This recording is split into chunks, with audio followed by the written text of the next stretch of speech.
তো কোনো অপরাধ করে না। আরফাতুর রহমান কুকু তো কোনো অপরাধ করে না। কুকুকে অযথা অযুগ টাকা আত্মসাতের কথা বলে ওনাকে বিদেশে চলে যেতে হয়েছে ৭৫,০০০ টাকা।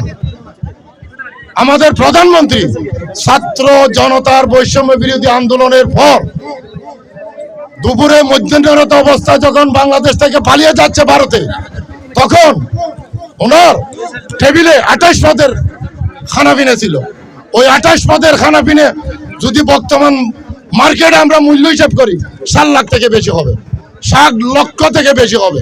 অথচ আরফাতুর রহমান কুকু এই অপমানি সহ্য করতে না পেরে ওনার অকাল মৃত্যু হয়েছে।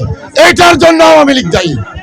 এই আরফাতুর রহমান কুকুর মৃত্যুর জন্য আওয়ামী লীগ এবং শেখ হাসিনা দায়ী।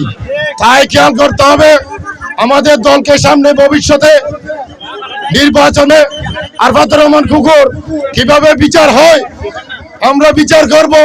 বিশেষ করে আমার নেতা শহীদ সালাউদ্দিন কাদের চৌধুরীকে নির্মমভাবে জেলে ফাঁসিতে দেওয়া হয়েছে, ওনার বিচার যেভাবে হয় কিভাবে করতে পারি। তাই ছাত্র দল, যুব দল সবাইকে অনুরোধ করব আমরা সুষ্ঠুভাবে বাংলাদেশ জাতীয়তাবাদী দলকে আগামী ইলেকশনে আমরা যেন চক্রান্তে না পড়ি, লুটতরাজ, সন্ত্রাস, বালুবাজি, ইটবাজি, সাদাবাজিতে না গিয়ে আমরা দলকে সুষ্ঠুভাবে পরিচালনা করব। আমরা তো এগুলো করার জন্য বিএনপি করি নাই, আমরা তো এগুলো করার জন্য ১৭টা মামলা খাই নাই, আমরা তো এগুলো করার। তাই আজকে আমি একটা কাজ আসছিলাম, এখানে খেলা দেখে ঢুকলাম, দেখতেছে হেলাল ভাইয়ের নাম বলতেছে, তখন ঢুকে দেখি আমাদের লোক। তাই আমি আপনাদের অনাকাঙ্ক্ষিত অতিথি এখানে বসলাম, অনধিকার চর্চা করলাম, আপনাদের সম্মুখে বক্তব্য রাখলাম। আমরা কষ্ট করেছি, এই কষ্ট দলকে ইয়ং জেনারেশনরা গতি করবেন না। জিয়াউর রহমানের দলকে, সালাউদ্দিনের দলকে আপনারা নষ্ট করবেন না। আমরা ১৯৮২ থেকে ছাত্র দল করি, এই পর্যন্ত আমি বিএনপিতে আছি।